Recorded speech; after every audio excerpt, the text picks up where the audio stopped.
bon moment en compagnie de mes camarades casters, de mes comparses.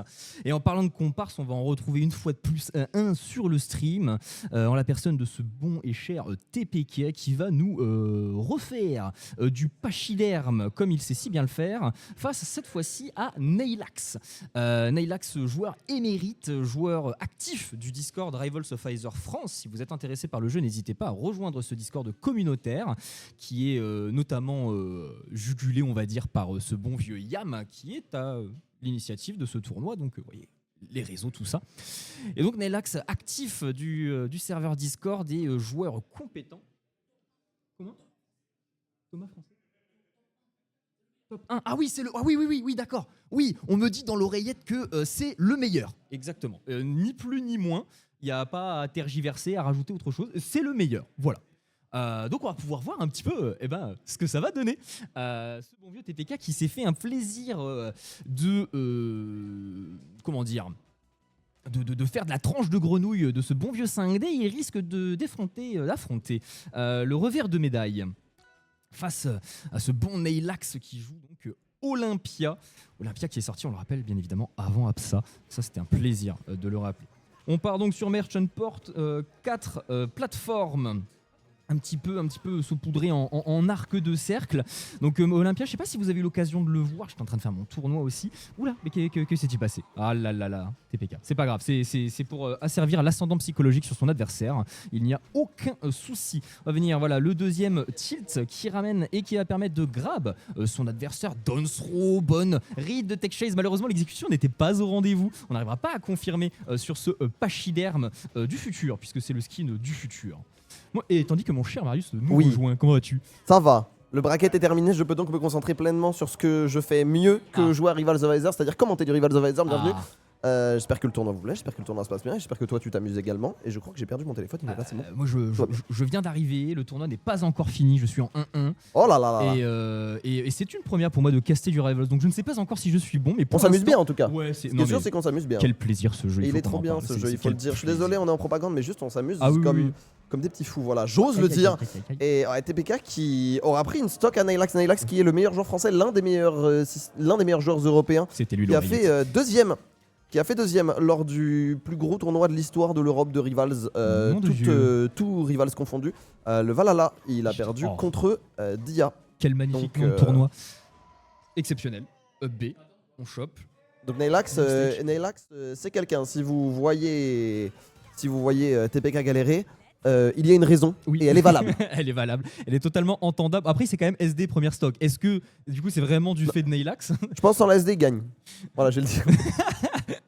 Mais non, Nailax de l'écurie Neptunia, qu'on salue, puisqu'il n'y en a pas beaucoup des structures qui sponsorisent des joueurs Rivals. Donc c'est bon à savoir. Et Nailax qui sera au Supernova pour le bracket Rivals. C'est où ça? Rappelons-nous. Washington DC. Wow, incroyable, en outre-Atlantique. Ah, c'est quelque chose. Ah bah tu m'étonnes. Tu m'étonnes. Et on va pouvoir partir sur cette deuxième game. Et ouais, Nailax qui jouait déjà à Rivals 1, qui avait déjà pas mal fait parler de lui sur les petits réseaux souterrains de jeux petits comme Rivals 1, et qui était déjà exceptionnellement bon. Là, voilà, tu vois, on acère l'ascendant psychologique sur l'adversaire. Ouais. On va reflect à coup de pari le projectile, spot dodge, insu, dash attack dans le Loxodonte, de manière à ce qu'il n'ait pas le temps de faire quoi que ce soit. De manière à lui faire comprendre que, mec, quoi que tu fasses, j'ai les options face à ça. J'ai les options. Et Nailax, vous l'avez vu, niveau mouvement, ça rigole pas, très assertif en full leverage de KE. Mais voilà, quand tu joues contre l'Oxodon, des fois il y a des phases où tu te retrouves un peu dans le vortex et tu peux être le meilleur joueur français ou Jean-Mi du 54, tu vas prendre à peu près la même sauce. Et on le voit, TPK là qui trouve malgré tout des belles phases d'avantage intensive de smash. C'était une bonne idée, puisque le strong, quand on stack avec l'Oxodon, a beaucoup de durabilité en plus et augmente sa hitbox. Donc tu peux vraiment trouver des petites bêtises à l'edge. Évidemment, Nailax se fera pas avoir, on va temporiser et on va pas pouvoir punir. C'est très dur à punir, mine de rien, les smash de l'Oxodon. Bah oui, parce que ça push, parce que t'as un hitfall de malade, t'as un shield stun de malade, donc ouais, c'est très difficile. L'option qui m'a l'air la plus constante et la plus appréciable, ça va être de wave dash out of shield into une option rapide, Oui. qui permettrait éventuellement de counter, mais ça va toujours, à la limite, dans le meilleur des cas, permettre de faire un launcher pour continuer un combo. Il faut que l'exécution elle soit là juste derrière. Oh là là, Nenax qui avait bien vu le side B. J'ai l'impression qu'Antoine se repose rapidement sur des options très fortes de Loxodon. On a bien DI, on a bien tech, on n'est pas encore fini. Du côté de Oh la tech, il tech tout. TPK, ouais. Il tech tout. Ouais. Aïe. Oh, là aussi. Ouais, et encore une fois, hein, la tech, les techs de Nenax qui font que, eh ben, il peut continuer de contester la recovery de Loxodon. Et c'est ce qu'il faut faire. Et une fois qu'on arrive à trouver un ladder, qu'on arrive à trouver un combo, ça va extrêmement vite. On va quand même rentrer avec cette focus dans le up smash. On n'aura pas, se sera pas battu, partira pas sans combattre du côté de TPK. Mais voilà, voilà ce qu'est une Olympia. À son niveau maximum, c'est-à-dire un personnage extrêmement effrayant. Effrayant, effectivement, très polarisé. Sur le papier, ça se fait démolir en désavantage. Par contre, quand c'est elle qui dicte les règles, je peux t'assurer que tu passes un sacré sale quart d'heure. Beaucoup d'aerials ne sont pas punissables par le commun des mortels. Les phases d'avantage sont aussi fortes qu'elles sont variées. Regardez-moi ça, il l'a ramené, il a failli lui mettre un donner. On a failli respike et l'enchaînement ne serait pas fait. Attends, juste derrière. On cherche les grappes du côté TPK, mais à chaque fois, il nous manque quelques centimètres. Pour un pachyderme, c'est quand même un comble. On va venir se faire chercher sur plateforme. Attention à ce smash en bout de plateforme. Encore aurait pu aller choper juste au-dessus. Qu'est-ce que c'est que ça, monsieur? C'est aussi la preuve que Nailax, niveau spacing, il est vraiment idéal. Hein. C'est-à-dire qu'à chaque fois, il est pile là où il faut pour ne pas se faire grab, mais quand même être dangereux. Le ledge jog là qui va pas empêcher TPK de revenir, mais qui va changer un petit peu sa trajectoire. On va pouvoir revenir du côté de Nailax. On va envoyer le cristal qui va être totalement annulé. La forward throw, TPK à l'avantage. Et maintenant, il doit prendre cette stock parce qu'on sait que la prochaine ouverture, a priori, Nailax pourrait conclure.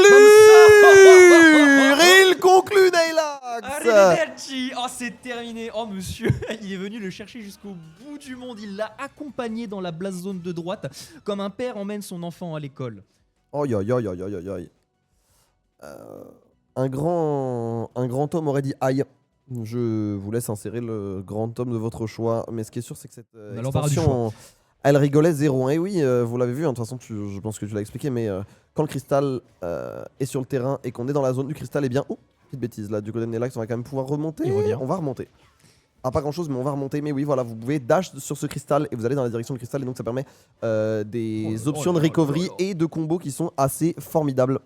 Olympia qui est l'avant-dernier personnage sorti, enfin le dernier personnage sorti en date. Et il y en a un nouveau qui a été annoncé. Et ça arrive, mais en attendant, c'est le dernier. Exactement. Et ce fameux Crystal Rush qui permet de donner un peu d'options de mobilité, un petit peu d'imprévisibilité, c'est un peu la mécanique de terrain que chaque personnage de Rivals 1, que de Rivals a. Loxodon, lui, il a son magma qui met sur le terrain. Et bien Olympia, elle a cette espèce de zone cristalline qui lui permet de Crystal Rush et d'extend notamment ses combos ou de cristalliser son adversaire pour avoir tout le loisir de lui péter les dents à grands coups de Oh là là. Ça, j'adore. Ça c'est il y a une forme le Mars Killer une forme de Mars Killer en tout cas où en fait une fois qu'on a tilt ton shield et ben, tu peux roll sur le terrain enfin tu peux roll sur le ledge et ça permet d'avoir donc le monopole puisqu'il ne peut pas y avoir deux personnes au ledge sur Rivals of Aether 2. Une des différences majeures avec les jeux de la licence Nintendo d'ailleurs. Enfin en tout cas pour Ultimate, c'est un des trucs qui choque le plus les néophytes qui arrivent sur Ouais, c'est vrai, en fait c'est mêlé. Les DI et la mécanique de ledge c'est mêlé, tout simplement. Et donc forcément ça demande un petit temps d'adaptation si vous n'êtes pas habitué. Ceci étant, c'est très visuel. Ouais, et puis c'est très intuitif aussi. Je trouve que les DI, elles parlent d'elles-mêmes. Une fois que tu as compris ce qu'il faut faire, tu es en mode ouais, en vrai, je suis d'accord, c'est logique. Crystal Rush, la focus. Là, il a voulu le faire. Là, il a vraiment voulu le faire. Ouais, non. Doucement, gamin, quand même. Ah, le spectacle, il a joué le spectacle, il a voulu y croire. On lui donne. Bah oui, totalement. Mais ouais.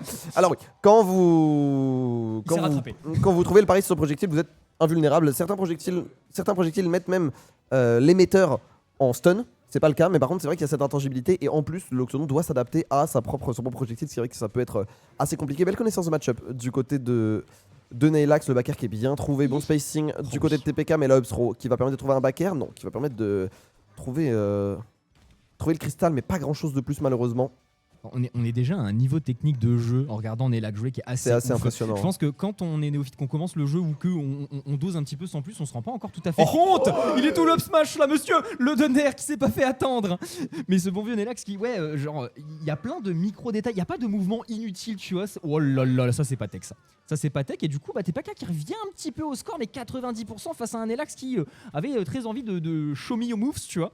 Oui. Et je sais pas si TPK va avoir l'occasion de le faire pendant très longtemps de son côté, puisque voilà, on cherche l'ouverture. Du côté Nelax, on harcèle un petit peu, voilà, on reste à mid distance, voilà, mid range, ce qui est très compliqué pour l'Oxodon de venir choper ça dès qu'on est en dehors du troisième hit du tilt là. C'est très très compliqué de venir te chercher, d'avoir des options assez rapides. Et ça, Nelax, eh bien, il l'a bien compris. Ouais, on le voit, hein, le fer d'Olympia qui est l'un, si ce n'est son meilleur combo finisher, hein, à chaque fois. Quand tu peux finir sur un fer, tu le fais. Bon, ça va être avec un UB et ça va être fin de game. Bravo Nelax. Et bravo TPK quand même qui se sera bien battu, qui se sera bien défendu. Il faut le dire aussi. On peut se le dire. J'ai beaucoup aimé cette dynamique de match où s'il y avait un dare à mettre, il y est allé, tu vois. Il a assumé son perso jusqu'au bout. Et ça, au final, c'est le plus important, je pense. On respecte. Bah oui, bien sûr. On respecte tout Bien simplement. sûr, bien sûr. Rival the Visor, c'est le seul. Et on respecte le seul. Ah, oui. Tu as un set à jouer. Décidément. Très bien.